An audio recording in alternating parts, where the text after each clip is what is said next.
This Earth Day, it's time to make a new commitment. A commitment to being greener. That's right, what could be more green than getting out of your old internal combustion powered car and getting on the pedals? Get on your bicycle and ride it downtown. So says the city of Oklahoma City. They're trying to get more people downtown on their bicycles. So we're headed over to the ballpark. Across the street there at those bike racks outside of the ballpark is Lance Gross. He's one of the city planners in charge of figuring out bicycle traffic here in Oklahoma City.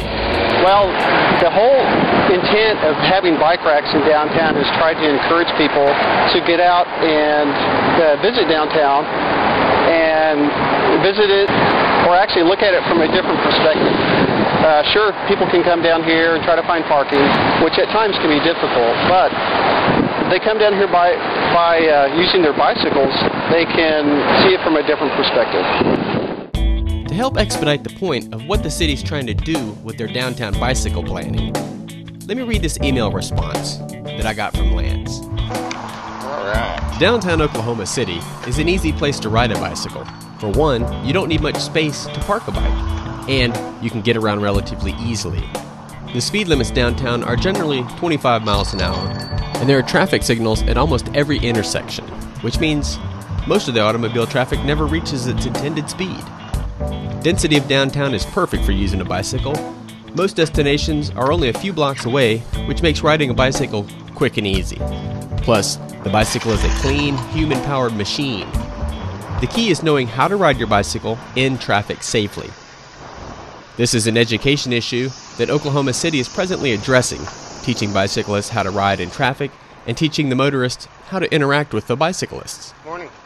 Oklahoma City just passed a new city ordinance that mirrors an existing Oklahoma state law, where a motorist needs to give bicyclists a 3-foot buffer when passing. Oklahoma City has teamed up with the League of American Bicyclists to educate citizens on how to drive your bicycles in traffic.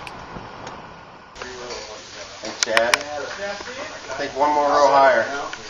This is Steve Schlegel. He owns Schlegel Bicycles in Automobile Alley, which is just the northern part of downtown. And obviously, he knows a lot about bicycles. One of the main things a lot of people don't understand about cycling is that we as bicyclists have the same rights and responsibilities as vehicular traffic. We have the right to be in the lane. We have at the same time, the responsibilities to adhere to laws and other things that are in place. So one thing that I've really enjoyed with the bicycle is just the ease of getting around and getting to a business or a meeting quickly. You can park right outside. The local taverns, of course, are really nice.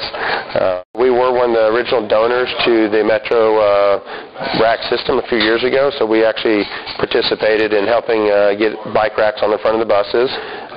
That system is really cool because you can basically ride from your home or your business to the nearest bus stop. They'll transport you across town to wherever you need to go, and then again, you're off your bike. I went and talked to Larry Hopper. He's another city planner, and he works for Metro Transit, which is the Central Oklahoma Transportation and Parking Authority. He says just get on a bus and bring your bike because right on the front of the buses, there's bicycle racks. Basically, you just take it down like this, and you put your front wheel in here. You put the bicycle closest to the bus, okay? Pull up this spring-loaded element right here. You're ready to go. You just get on board the bus, pay your fare, and you're down the road. You know, most people aren't going to want to park and ride or bike and bus every day, but it really does make for a good option on a lot of different days. Instead of driving their car to a park and ride location and getting aboard the bus or trying to walk all the way from their home, they can ride that 3 blocks, half mile, 2 miles, whatever from their home. The bicycle really helps extend the effective range of our buses to serve a lot more people. How often do people get on here with bicycles? At least 6 or 7 a day.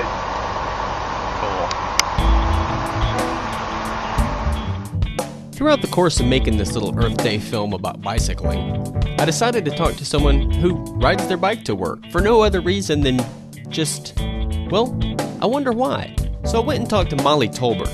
She's an attorney at Crow Dunleavy, located downtown, and she does bike to work. And here's why. Well, mostly I like to do it just because I like to be out in the fresh air and get a little exercise on my way to work. The weather here tends to be, other than about a month in the summer and a month in the winter, the weather tends to be great. And so it's nice to get a little fresh air and clear your head on your way to and from work.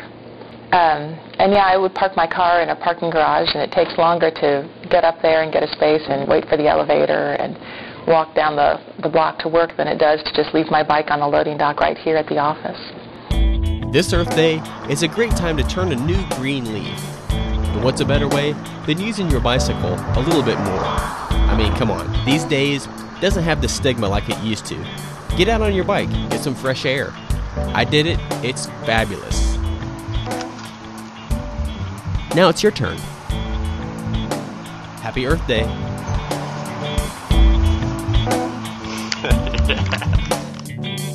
Make sure to go over to journalrecord.com and check out our whole editorial package dedicated to Earth Day.